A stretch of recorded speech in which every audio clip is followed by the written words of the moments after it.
Find insight, guidance, and answers. Tune into Spirit with radio medium Laura Lee.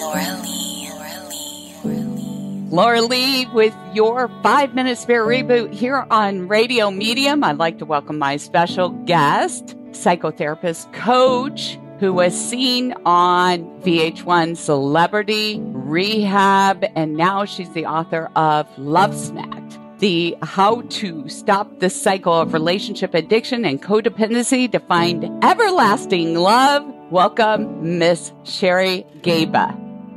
Oh, this is great. Thank you, Laura, for having me. I love it. You know, we have so much to learn, such a little amount of time, and you're the expert. You talk a lot in your book about the differences between a healthy love relationship and an unhealthy love relationship. Please tell us more. So we know that love addiction is sort of like obsessive love. It's a process addiction. You can't be without the person. You feel empty if you're not with the person. You have sort of the same euphoric state that you would probably have with a drug, but you settle for less. And it may be an abusive relationship. So obviously a healthy relationship is one where you might have that initial attraction, but it morphs into more of a healthy, stable, communicative, intimate relationship. It doesn't have all that crazy, hormone stuff going on and on and on and on, and feeling like you're going to die if the relationship didn't work. And so are you saying that relationship, that high intensity could last for years with somebody? Well, if you're a love addict, yes, it could last for years. But for some, it can go away and then suddenly you're not in love because you don't have that feeling anymore. In other words, it doesn't have the stability of a healthy relationship. And you have to watch out for love bombing. A lot of people that are insecure, that are codependent, that have issues being alone, settle a lot, they go for those narcissists that will love bomb them and tell them how wonderful they are. And then the love addict or the insecure person will just eat it up. When do we realize, or like the signs, if we're in a toxic relationship? It's that guy that's lavishing you with all these fancy gifts.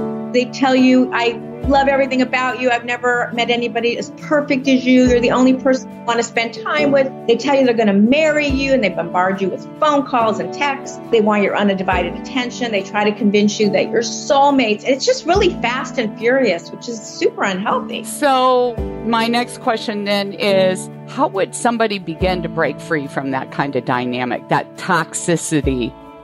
Well, the first thing is the fact that they're here on this call right now and they're listening to us. That's awareness. Now they understand maybe what a toxic relationship looks like. So that's the first step, just being aware. And there's going to be this withdrawal phase. And so one of the things you want to do to break free from a toxic relationship is you got to go no contact. You have to totally set yourself free. And that's going to be hard because it's almost like a heroin addiction. Go no contact. Yeah. That's got to be hard for a lot of people out there who are listening to that, because they can put them on pause or, no ring, but then later come back to it and be finding themselves sucked back into that relationship, and the ties start to rebuild again.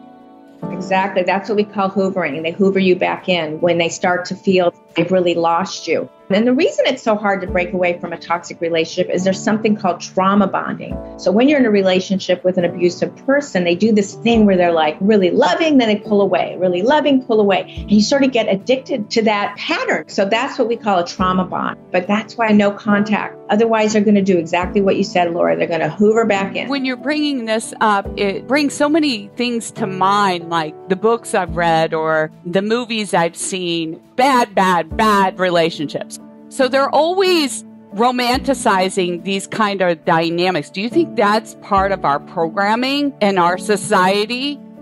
Yeah, it's pretty sad that it's like 2022 and there's still these princess stories where he's, the prince is going to take care of all your woes and you're going to be forever happy, and it's that person that's going to make you feel that way. And we know that nobody can fill you up but yourself. You have to connect with yourself first. I mean, that's old advice. Now, this isn't limited to just women. It can happen to men too. Good question. Yeah, it can happen to men. And a lot of men write me, they feel like, that people don't understand that. But yes, a man can be lured by a narcissist just like a woman can. Thank you so much for your wisdom, Sherry, and coming on to the show. The book is called Love Smacked, and How to Stop the Cycle of Relationship Addiction and Codependency to Find Everlasting Love. Sherry, where can they find the book?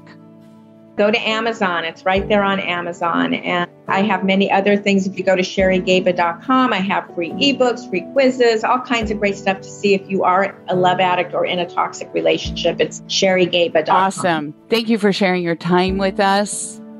You're welcome. Thanks for having me. And if you really like this type of program and to be spiritually lifted, subscribe to our show.